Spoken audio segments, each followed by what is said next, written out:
Hello बच्चा party. Welcome to my channel feel easy. मैं हूँ दीप्ति और आज हम लोग पढ़ेंगे ग्लिम्पसेस ऑफ इंडिया का first part, a baker from Goa. तो बच्चों, आप लोग को क्या लगता है एनसीईआरटी की बुक में ये चैप्टर क्यों जोड़ा गया है? डेफिनेटली आप लोगों का हमारे देश के प्रति प्यार बढ़े, इसलिए आप लोग जानो अपने कंट्री के बारे में। ओके, हमारा देश है ही इतना unique, with variety of cultures, languages, foods and what not. Best variety हमें देखने को मिलता है ट्रेन में। जब भी हम ट्रेन में सफर करते हैं, डिफरेंट कल्चर्स के लोग होते हैं। विंडो से बाहर देखो तो हर थोड़ी देर में सीन चेंज, डिफरेंट वेजिटेशन, कभी पहाड़, कभी नदी, कभी खेत, कभी झरने। मजा ही आ जाता है। सचमुच हमारा देश है ही महान। तो बच्चों, इस चैप्टर को 3 पार्ट्स में डिवाइड किया गया है। आज हम लोग पढ़ेंगे गोवा के बेकर्स के बारे में। ठीक है, तो चलो स्टार्ट करते हैं। तो यहाँ से, our elders are often heard reminiscing nostalgically about those good old Portuguese days, the Portuguese and their famous loaves of bread. ठीक है, तो हमारे जो एल्डर्स हैं, तो ये ऑथर कहते हैं कि उनके यहाँ के जो एल्डर्स हैं, ठीक है, तो वो बताते हैं कि हमारे जो एल्डर्स हैं वो पुरानी बातों को याद करते हैं, बहुत हैप्पीली याद करते हैं कि हमारे जमाने में तो जो ब्रेड मिलता था, ठीक है, वो बहुत ही टेस्टी होता था। उस समय पुर्तगालियों लोग का शासन था, पोर्तुगीज लोग थे। तो उस टाइम जो बेकर्स थे वो लोग बहुत ही टेस्टी ब्रेड बनाते थे। Those eaters of loaves might have vanished, but the makers are still there. तो अभी हो सकता है कि वो पुराने खाने वाले लोग जो थे, वो टेस्ट लेने वाले लोग जो थे, वो गायब हो चुके हैं, वो चले गए होंगे। लेकिन जो मेकर्स, जो बनाने वाले लोग हैं वैसे ब्रेड को, वो अभी भी हैं। We still have amongst us the mixers, the molders and those who bake the loaves. तो अभी भी हमारे बीच जो है वो मिक्सर्स, मोल्डर्स, जो ब्रेड जो बनती है वो डिफरेंट डिफरेंट स्टेप्स के थ्रू जाके फिर बनती है। तो पहले उसका डोब लगाया जाता है, फिर उसको शेप्स दिया जाता है, फिर बेक किया जाता है। तो ये सारी चीजें करने वाले लोग जो हैं वो आज भी हमारे बीच हैं। Those age-old time-tested furnaces still exist। और वो पुराने जो furnaces, जो भट्टियां हैं, ठीक है, भट्टियां पहले से जो थी वो आज भी हैं। The fire in the furnaces has not yet been extinguished। तो वो उन भट्टियों की जो आग है वो आज भी बुझी नहीं है, right. The thud and jingle of the traditional baker's bamboo heralding his arrival in the morning can still be heard in some places। ठीक है, तो वो जो बेकर्स होते थे, वो जब बेचने निकलते थे अपने ब्रेड्स को, तो वो एक बैम्बू लिए हुए रहते थे और वो बैम्बू को ग्राउंड में बजा बजा के कुछ म्यूजिक निकालते थे, कुछ आवाज निकालते थे, जिससे सब लोग सुन के बाहर आ जाते थे। ठीक है, तो वो इस टाइप से, जैसे यहाँ पे तो ये ऐसे लिया हुआ है और ऐसे भी होते थे जो एक हाथ में बैम्बू लिए रहते थे और दूसरे हाथ से अपने बास्केट को सर पे रख के संभाले होते थे और बैम्बू को वो ग्राउंड पे बजा बजा के म्यूजिक निकालते थे। Maybe the father is not alive but the son still carries on the family profession. तो हो सकता है कि उस टाइम के जो लोग थे, जो बेकर्स थे, वो लोग अभी नहीं हो, ठीक है, बट उनके बेटे लोग जो हैं वो आज भी उसी फैमिली प्रोफेशन को कंटिन्यू कर रहे हैं।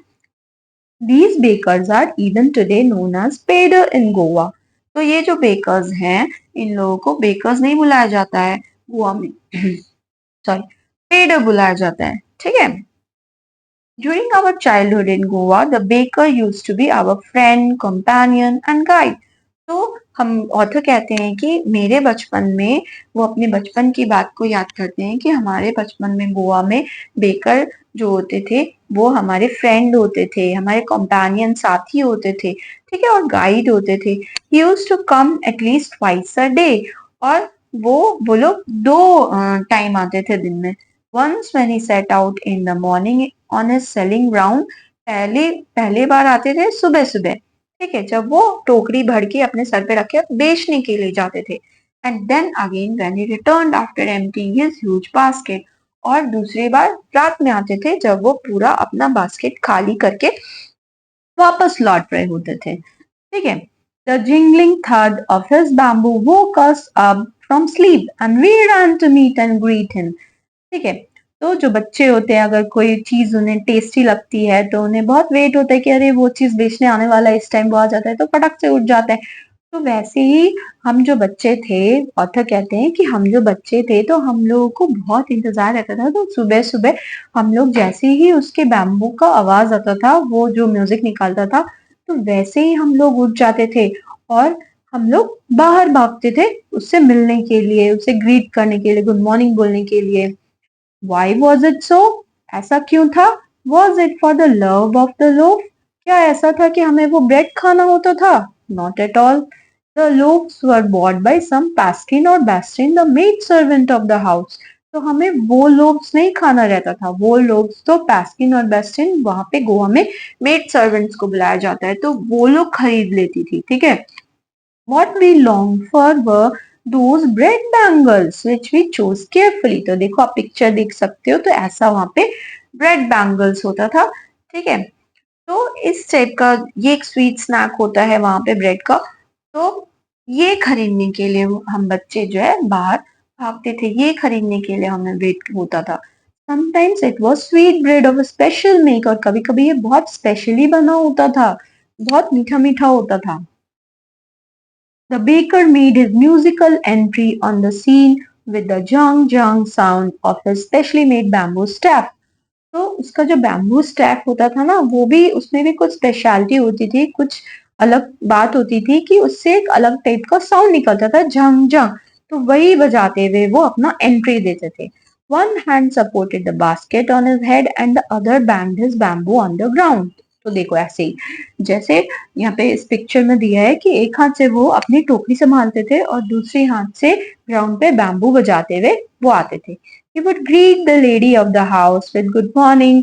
और फिर जो हमारी जो हाउस से जो सब निकलती थी खरीदने के लिए, तो उन लोगों को वो गुड मॉर्निंग बोलता था. And then place his basket on the vertical bamboo, और फिर अपनी टोकरी को, अपने बास्केट को उस बैम्बू पे अटका के वो रख देता था.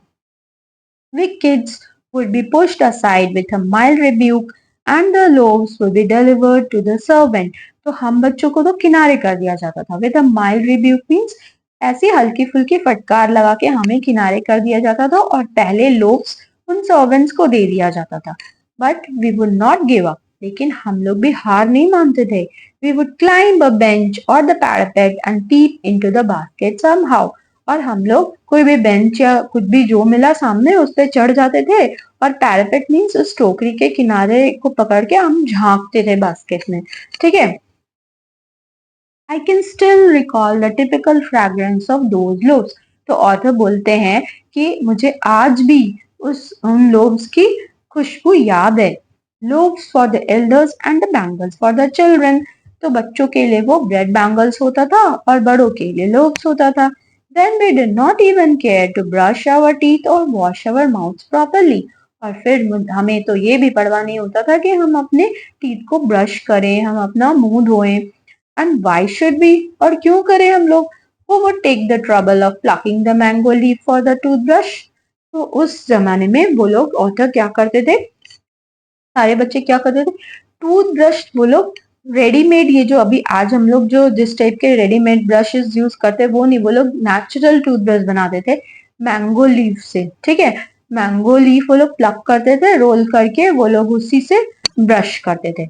ठीक है. तो ऑथर कहते हैं कि उस ब्रेड बैंगल को खाने के चक्कर में हम लोग सोचते थे कि कौन इतना परवाह करे कि अब हम लोग जाएंगे मैंगो ट्री के पास, फिर प्लग करेंगे लीफ को, ब्रश बनाएंगे और फिर ब्रश करेंगे, तब तक तो ये बैम्बू ये ब्रेड बैंगल्स तो हमारे लिए तो रहेगा ही नहीं. And why was it necessary at all? और फिर क्या जरूरत है ये ब्रशिंग का?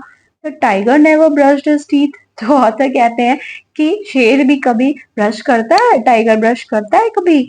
तो क्यों हम लोग ये सब करते कि ब्रेड बैंगल खाने की हड़बड़ी होती थी हमें? तो भाई hot tea could wash and clean up everything so nicely after all. और फिर ये बहाने जो है बच्चों वाले, तो ये ऑथर बताते हैं कि हम लोग तो यही सोचते थे कि चलो गरम गरम हम लोग चाय पी लेंगे ना, तो हमारा मुंह जो है साफ हो जाएगा, वॉश हो जाएगा सब कुछ। Marriage gifts are meaningless without the sweet bread known as the ball, just as a party or a feast loses its charm without bread. तो उस जमाने में ऑथर बोलते हैं कि कोई भी मैरिज गिफ्ट, अगर कोई भी शादी है, जैसे यहाँ पे देखो मैंने पिक्चर डाला है कि एक फीस्ट का पूरा डिस्प्ले किया हुआ है कि डिफरेंट डिफरेंट आइटम्स है, तो ये सब में भी अगर स्वीट ब्रेड नहीं है तो नहीं चलता था, ठीक है। स्वीट ब्रेड या ब्रेड से बना हुआ कोई भी स्नैक होना मस्ट होता है गोवा में। Not enough can be said to show how important a baker can be for a village. तो इसलिए ये बताना जरूरी नहीं है कि एक गांव में, गोवा के एक गांव में बेकर होना कितना जरूरत है। The lady of the house must prepare sandwiches on the occasion of her daughter's engagement. तो जो कोई भी हाउस की जो लेडी होती है, उसे सैंडविचेस तो बनाना ही है अगर उसकी बेटी की सगाई हो रही है, ठीक है। तो ये सब ओकेजन पे तो हर अच्छी चीजें, हर स्पेशल चीजें बनती है, तो घर की जो लेडीज होती है वो सैंडविचेस तो बनाती ही बनाती है। केक्स एंड बॉलिनाज are a must for Christmas as well as other festivals. तो केक्स होते हैं और बॉलिनाज एक स्वीट स्नैक्स होता है ब्रेड का बना हुआ, ठीक है। तो गोवा में क्रिश्चियन कल्चर ज्यादा है, तो वहां पे क्रिसमस बहुत बड़े रूप में बनाया जाता है, ठीक है।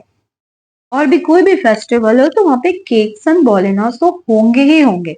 Thus, the presence of the baker's furnace in the village is absolutely essential. तो इसलिए वहां पे कोई भी विलेज में, गोवा के साइड जाओ आप, तो बेकर्स का फर्नेस तो होना जरूरी ही है, भट्टी तो केक बनाने के लिए होनी जरूरी ही है। The baker or bread seller of those days had a peculiar dress known as the कवाई। तो वो जो बेकर होते थे उन लोगों की एक अलग टाइप की ड्रेस होती थी, ठीक है, जिसे कवाई बोलते थे। It was a single piece long frock reaching down to the knees. तो वो एक सिंगल पीस ऊपर से नीचे तक एक ही पीस होता था, ठीक है, फ्रॉक टाइप का, और वो नीज के नीचे तक होता था, ठीक है, एक गाउन टाइप होता था जो वहां पे बेकर लोग पहनते थे इन आवर चाइल्डहुड। लेकिन ये वो और भी पहले की बात है, जब ऑथर बच्चे थे तब वो क्या देखते थे? We saw bakers wearing a shirt and trousers which were shorter than full length ones and the longer than half pants। तो ये आप पिक्चर में देख सकते हो यहाँ पे, ठीक है। तो ये बेकर है, ठीक है, ये तो खरीदने आया है। ये बेकर है, इसने जो पहन रखा है ये नी से नीचा है थोड़ा, ठीक है, हाफ पैंट से थोड़ा लंबा है और फुल पैंट से छोटा है, ठीक है। तो इस टाइप का ये, आज इसको अभी फिलहाल इसको केपड़ी बोलते हैं, ठीक है। तो ये इस टाइप के बेकर्स जो है वो पैंट पहनते थे और ऊपर शर्ट पहनते थे, ठीक है। तो आज भी, even today, anyone who wears a half pant which reaches just below the knees invites the comment that he is dressed like a peddler। तो आज भी ऑथर कहते हैं कि आज भी अगर कोई इस टाइप से ड्रेस्ड अप होता है, इस टाइप का पैंट पहनता है, तो यही कमेंट सामने आता है, यही कमेंट सुनने को मिलता है कि ये पेडर की तरह, ये बेकर की तरह ड्रेस्ड अप हुआ है, okay. The baker usually collected his bills at the end of the month. तो जो बेकर्स आते थे हर सोसाइटी में, जो बेकर्स जाते थे हर एरिया में बेचने के लिए, तो वो लोग हाथों हाथ डेली डेली वो लोग हिसाब किताब नहीं करते थे, वो लोग अकाउंट्स बनाते थे, ठीक है। हर मंथ में जाके वो लोग हर किसी से हिसाब किताब करते थे कि हाँ आपका एक मंथ का इतना हुआ, आपने ये लिया था। तो वो लोग पूरा डिटेल जो है अकाउंट बनाते थे, तो हर मंथली जाके वो लोग अपना हिसाब किताब सबसे करते थे। Monthly accounts used to be recorded on some wall in pencil. और कोई भी वॉल अपना देख लेते थे खाली और उसी पे पेंसिल से रिकॉर्ड बना लेते थे। Baking was indeed a profitable profession in the old days. और पुराने दिनों में बेकिंग जो है गोवा का बहुत ही प्रॉफिटेबल प्रोफेशन था, बहुत ही अच्छा ही कमाई होता था उस प्रोफेशन में। The baker and his family never starved. और इसलिए बेकर और उसकी फैमिली जो है वो कभी भूख से नहीं मरती थी। He is he, his family and his servants always looked happy and prosperous। और वो और उसकी फैमिली और इवन उसके सर्वेंट्स भी हमेशा खुश दिखते थे, हमेशा प्रॉस्पेरस यानी समृद्ध दिखते थे। Their plump physique was an open testimony to this. तो उन लोग की जो प्लम फिजिक होते थे, ठीक है, अच्छे गोल मटोल वो लोग होते थे, ठीक है, तो ये दर्शाता था कि वो लोग हैप्पी हैं, वो लोग अच्छे खाते पीते घर से थे। Even today, any person with a jackfruit-like physical appearance is easily compared to a baker. तो jackfruit जो होता है वो गोल मटोल होता है, ठीक है, कटहल जिसे बोलते हैं, तो वो गोल मटोल होता है। तो आज भी अगर कोई इस टाइप का गोल मटोल फिजिकल अपीयरेंस वाला आदमी होता है, लुक वाला आदमी होता है, तो उसका कंपैरिजन बेकर के साथ कर दिया जाता है कि ये तो बेकर की तरह दिख रहा है ना। तो यहाँ पे आपका ये चैप्टर का फर्स्ट पार्ट जो है वो एंड हो जाता है, ठीक है। तो ये था baker from Goa. Okay, so description will be given in the so notes will be given in the description. Okay, ये तो मैं हमेशा करती हूँ। और अगर आपको अच्छे लगते हैं मेरे वीडियोस, यूजफुल लगते हैं, तो आप सब्सक्राइब कर देना, ओके, लाइक कर देना एंड शेयर करना अपने फ्रेंड्स के साथ। सो ठीक है, बाय बाय।